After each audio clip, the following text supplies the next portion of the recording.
Halo teman-teman, perkenalkan nama saya Ari Maulana Ramatila. Saya dari Universitas Nasional. Saya merupakan bagian dari relawan MDR atau mengajar dari rumah yang diselenggarakan oleh Kemendikbud 2020 batch 2. Salam kenal teman-teman semuanya.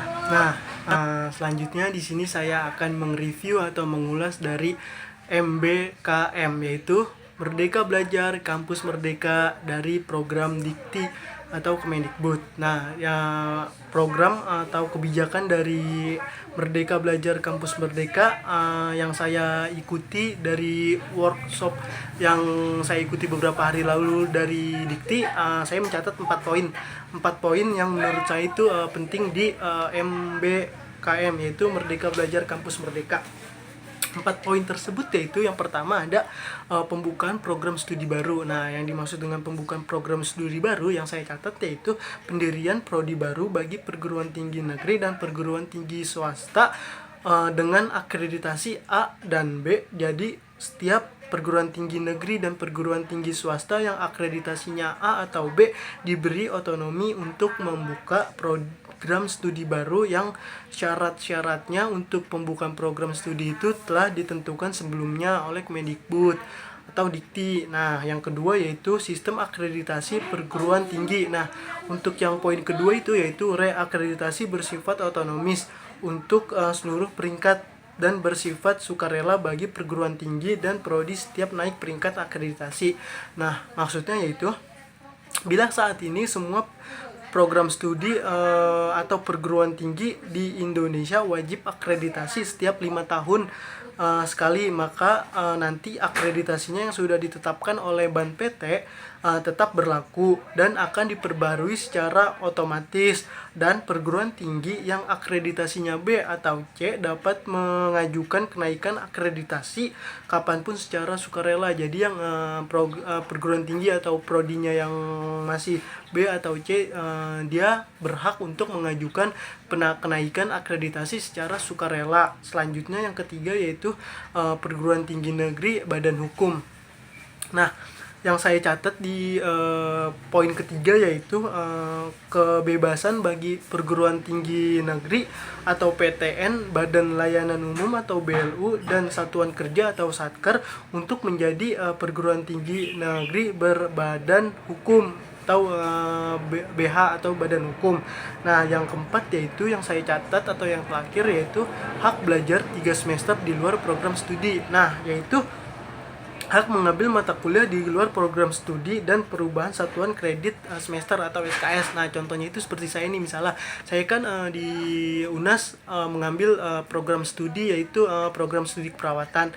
Nah, jadi saya itu dari program Merdeka Belajar Kampus Merdeka ini atau MBKM ini, yaitu saya boleh atau diboleh atau memiliki hak untuk mengambil program studi di luar dari prodi saya yaitu keperawatan. Misalnya saya ingin mengambil kayak contohnya yang saya catat yaitu misalnya saya ingin magang atau praktik kerja, terus proyek di desa, terus mengajar di sekolah, lalu ada pertukaran pelajar. Misalnya saya ingin mengambil pertukaran pelajar nih di luar prodi saya, terus ada penelitian dan riset, kegiatan wirausaha, studi atau proyek independen, dan proyek kemanusiaan. Nah, untuk yang saya sebutkan sebelumnya itu tuh semua wajib untuk dibimbing oleh dosen atau pengajar. Jadi itu tuh diwajibkan dalam sepengetahuan dosen dan pengajar. Dan khususnya untuk yang mengajar di sekolah, itu tuh akan difasilitasi oleh Kemendikbud. Lalu serta yang berada di luar perguruan tinggi asal dapat diambil sebanyak 2 SKS atau 2 semester setara dengan 2 semester, maksud saya bukan 2 SKS ya, yaitu setara dengan 40 SKS. Nah, untuk 2 semester itu dia tuh kayak misalnya pertukaran pelajar. Nah, itu tuh kita tuh setara dengan 2 semester atau 40 SKS ya. Nah, untuk mendasari apa sih yang mendasari dari kebijakan MBKM atau Merdeka Belajar Kampus Merdeka ini. Dari yang workshop yang saya baca dan saya baca-baca, saya cari informasinya di internet, yaitu ada beberapa dasar hukum yang mendasari perubahan kebijakan ini. Saya mencatat ada 5 poin dasar hukum yang mendasari perubahan kebijakan ini. Poin yang pertama yaitu Permendikbud nomor 3 tahun 2020 tentang Standar Nasional Pendidikan Tinggi. Yang kedua ada Permendikbud nomor 5 tahun 2020 tentang akreditasi program studi dan perguruan tinggi. Yang ketiga ada Permendikbud nomor 4 tahun 2020 tentang perubahan perguruan tinggi menjadi perguruan tinggi negeri badan hukum. Yang keempat ada Permendikbud nomor 6 tahun 2020 tentang penerimaan mahasiswa baru program sarjana pada perguruan tinggi negeri. Yang terakhir atau yang keenam yang saya catat yaitu ada Permendikbud nomor 7 tahun 2020 tentang pendirian, perubahan, pembauran perguruan tinggi negeri dan pendirian, perubahan, pencabutan izin perguruan tinggi swasta. Nah, itu merupakan review yang saya catat dari workshop dari MBKM atau Merdeka Belajar Kampus Merdeka dari Dikti, dan saya cari informasinya di internet secara mandiri. Semoga ulasan yang saya berikan ini dapat bermanfaat. Nah, yang melatar belakangi saya ikut program atau menjadi relawan MDR itu, awalnya itu saya awal-awal pandemi saya merasa prihatin kepada murid dan orang tua murid, khususnya yang masih SD atau wali murid yang anaknya masih SD, karena kebanyakan atau sekarang ini pembelajaran itu melalui aplikasi Zoom Meeting atau Google Meet. Nah, kedua aplikasi tersebut rata-rata orang tua murid itu masih kurang paham dalam pengaplikasiannya. Ya, kemudian banyak juga guru-guru yang memberikan tugas melalui grup-grup WhatsApp. Dan kurangnya pembelajaran atau kurangnya pemahaman terlebih dahulu sebelum pemberian tugas. Itu yang menjadi salah satu latar belakang saya untuk mengikuti menjadi relawan MDR ini. Dan kenapa saya bisa bergabung menjadi relawan MDR ini, awal mula mengetahui program ini karena saya tuh diberitahu oleh teman grup kelas saya. Beliau tuh men-share yang di info share tersebut, pembukaan relawan menjadi mengajar dari rumah. Nah, ketika saya sudah mengetahui informasi lebih mengenai relawan MDR ini, kemudian saya mendaftarkan kepada koordinator dari panitia program mengajar dari rumah. Nah, setelah melakukan pendaftaran, kemudian saya memberikan penjelasan atau memberikan informasi program mengajar dari rumah kepada orang tua murid yang khususnya masih SD yang ada di sekitar rumah saya, dan meminta izin agar anaknya diperbolehkan saya ajarkan. Itu langkah awal saya.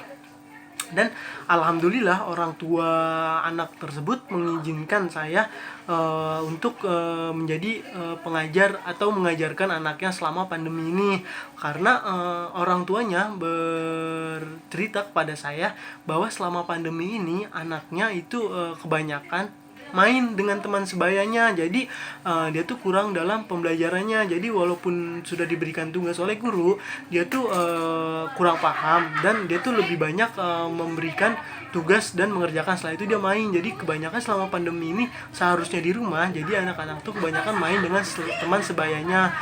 Jadi menurut saya program belajar ini kurang efektif lah. Dan alhamdulillahnya Dikti membuka relawan MDR ini. Jadi anak-anak tersebut atau anak yang saya ajarkan itu intensitas mainnya itu menjadi berkurang, dan orang tua tersebut merasa senang karena anaknya selama pandemi ini lebih aktif untuk belajar. Nah, tapi pada awal pembelajaran ini anak yang saya ajarkan ini merasa malas karena mereka merasa malas karena dia telah biasa selama pandemi atau pembelajaran dari rumah ini dia main, jadi berubah. Jadi dia tuh harus belajar. Nah, untungnya selama pembelajaran ini saya menerapkan pembelajaran secara santai tapi serius. Nah, santai tapi serius itu enggak dite gitu anaknya. Jadi saya ajarkan untuk saya ajarkan secara umum gitu kan, saya ajarkan, tapi santai. Pembelajarannya itu saya ambil contoh-contoh dalam kehidupan sehari-hari itu. Jadi murid itu merasa senang kan, merasa senang. Terus dari program ini yang saya merasa senang yaitu anak mengalami banyak perubahannya itu. Jadi anak-anak tersebut yang awalnya dia merasa malas, kini dia merasa senang karena dia tuh ada ada kegiatan baru selain bermain selama pandemi, yaitu belajarnya itu belajar sambil bermain dan santai. Nah, itu yang membuat siswa atau anak yang saya ajarkan itu merasa senang karena dia merasa tidak seperti di sekolah. Dan untuk Zoom atau Google Meet, dia tuh sudah mengerti, terus orang tuanya juga mengerti karena saya beritahu cara-caranya. Dan bila ada tugas dari guru kan, kebanyakan tugas dari guru itu untuk melihat dulu di YouTube. Nah, anak tersebut memang saya arahkan untuk melihat dulu nih ke YouTube dari tautan dari gurunya itu untuk mengerjakan atau materi tersebut. Nah, karena di YouTube kan secara umum ya, jadi nggak secara spesifik. Nah, dari pembelajaran yang dari YouTube atau anak yang telah tonton dari YouTube yang linknya dari tautan guru, saya ajarkan untuk secara spesifiknya. Jadi saya beritahu nih teknik-teknik atau cara-caranya secara spesifik, misalnya kayak matematika atau matematika kelas 3 gitu kan. Nah, itu tuh gurunya kebanyakan ngasih informasinya dulu tuh lewat YouTube. Nah, setelah anak itu tuh kadang-kadang rada-rada nggak ngerti, jadi saya harus memberikan contoh secara spesifik atau secara mudahnya dulu untuk anak tersebut paham yang disampaikan materi oleh gurunya, seperti itu. Terus dari segi orang tua tuh merasa senang. Jadi anaknya selama pandemi ini yang awalnya dia kebanyakan main bersama teman sebayanya, sekarang dia jadi lebih banyak di rumah, karena di rumah tersebut juga dia bermain sambil belajar, jadi santai, belajar sambil santai, seperti itu. Nah, sasaran saya dalam pemberian pelajaran yaitu siswa sekolah dasar yang berasal dari lingkungan rumah saya, itu RT 8 RW 7 Kelurahan Jagakarsa, Jakarta Selatan. Itu tuh sasaran saya dalam mengajar dari rumah ini. Nah, tujuan saya mengajar dari rumah itu cukup simpel sih, membantu adik-adik siswa belajar di tengah pandemi dan mengurangi eksistensi atau mengurangi aktivitas anak-anak bermain saat pandemi, terus memberikan semangat dan wawasan tambahan yang tidak diajarkan di sekolah oleh gurunya. Jadi saya ajarkan di MDR ini, terus membantu orang tua siswa dalam mendidik anaknya. Dan itu juga tuh penting. Jadi orang tua siswa tuh kadang-kadang selama pandemi itu dia kurang paham gitu ya kan. Karena beranggapan guru tuh bakal memberikan informasi lebih. Jadi padahal guru tuh walaupun benar guru memberikan informasi, tapi banyak orang tua tuh yang tidak paham. Jadi karena program ini, jadi yang diajarkan guru yang orang tuanya tidak paham, jadi sekarang alhamdulillah bisa lebih memahaminya. Terus yang terakhir itu mengurangi intensitas bermain selama pandemi. Jadi kan kita selama pandemi ini harus tetap di rumah ya, stay at home. Nah, jadi anak-anak tuh selama pandemi itu belajar di rumah dan merasa semangat dan enjoy. Nah, selanjutnya saya akan mengulas atau mereview metode pembelajaran dan materi yang saya ajarkan selama MDR atau mengajar dari rumah kepada anak yang saya ajarkan. Untuk metode pembelajarannya, saya menggunakan metode yaitu yang saya sebut santai tapi serius. Nah, santai tapi serius itu metodenya yaitu saya memberikan keleluasaan untuk anak tersebut mengerjakan soal atau materi yang diberikan oleh saya atau gurunya untuk mengulas kembali. Nah, santainya itu siswa bisa nih untuk secara santai mengerjakannya, jadi nggak terlalu diburu-buru, tapi serius mengerjakannya siswanya. Nah, dengan metode tersebut saya beranggapan metode tersebut bisa memberikan pengaruh yang baik untuk anak didik yang saya ajarkan di MDR ini.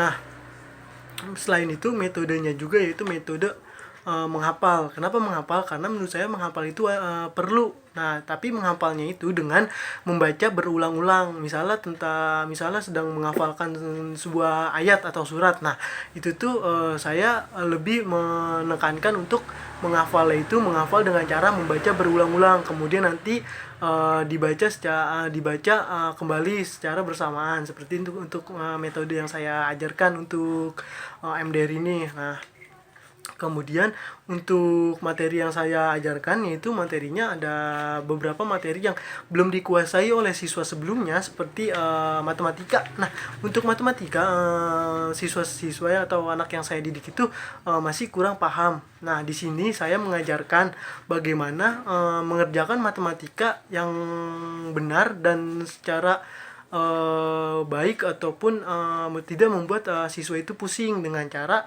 membayangkan. Nah, itu yang saya ajarkan, yaitu membayangkan misalnya untuk pecahan atau misalnya perkalian, yaitu dengan misalnya perkalian 3 kali 2. Nah, 3 kali 2 itu saya itukan ke siswa dengan membayangkan siswa tersebut memiliki 3 buah mobil-mobilan, dengan membayangkan 3 buah mobil-mobilan, tetapi dalam bentuk 2 versi, yaitu misalnya ada mobil-mobilan yang berwarna biru sebanyak 3 mobil, dan mobil warna merah 3 mobil. Nah, jadi 3 kali 2, ya, nanti 3 tinggal ditambah 3, yaitu 6. Seperti itu yang saya ajarkan. Jadi membayangkan, contohnya seperti itulah, seperti contoh mudahnya gitu.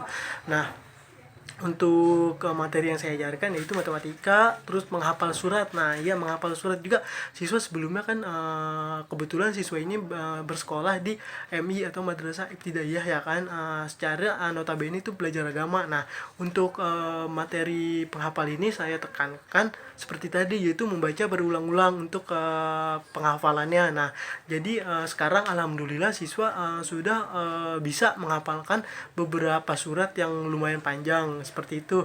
Terus selain penghafalan itu menggambar. Nah, karena siswa sebelumnya itu sangat gimana ya, belum bisa dikatakan pandai menggambar, tapi sekarang sudah sedikit demi sedikit gambarnya telah sudah rapi, berbeda dengan sebelumnya.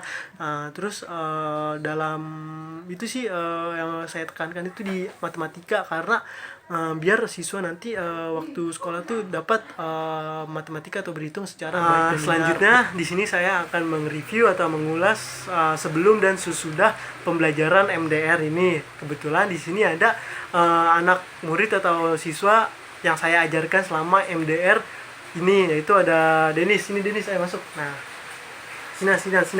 Nah, perkenalan diri dong. Nah, ini tuh Denis merupakan anak atau siswa dari MI atau Madrasah Ibtidaiyah, ya kan Denis? Iya. Kelas 3 ya sekarang? Iya. Nah, kelas 3. Nah, sebelum pembelajaran ini Denis masih, karena disclaimer dulu ya teman-teman. Nah, di MI itu kebanyakan itu menghafal, jadi menghafal Al-Quran, jadi kebanyakan basic-basic tentang agama lah gitu kan. Nah, sebelumnya Denis itu masih belum bisa atau kurang lancar dalam menghafal. Nah, sekarang Denis ini udah bisa, selama MDR ini sudah bisa menghafal beberapa surat di Al-Quran. Terus Denis ini juga setelah bisa perkalian, dan sebelumnya Denis itu menggambarnya masih kurang. Nah, sekarang selama MDR saya ajarkan untuk bisa menggambar dengan baik, dan alhamdulillahnya udah bisa menggambar dengan baik. Nah, gimana Denis? Kesannya selama MDR enak kan? Enak. Nah, terus banyak ilmu yang didapatkan ya? Iya. Nah, kasih contoh nih buat temen-temen, kalau Denis tuh udah bisa menghafal surat apa sih yang udah bisa dihafal? Al-Insyirah. Nah, bisa dong dibaca yang keras biar temen-temennya kedengeran. A'udzubillahi minasyaitonir rajim. Bismillahirrahmanirrahim. Alam nashrah laka sadrak wa wada'na anka wizrak alladzi anqadha dhahrak wa rafa'na laka dzikrak fa innama al usri yusra innama al usri yusran fa idza faragta fansab ila rabbika farghab. Udah bisa. Selain Al-Insyirah, Denis bisa apa lagi sih? Ad-Duha. Ad-Duha. Nah, Itu tuh ad-duha biar kita senantiasa sholat duha. Sholat duha kita harus wajib membaca ad-duha ya kan? Iya. Oke, kasih tahu ke teman-teman nih biar teman-teman tahu juga kalau Denis tuh udah bisa gitu. A'udzu billahi minasy syaithanir rajim. Bismillahirrahmanirrahim.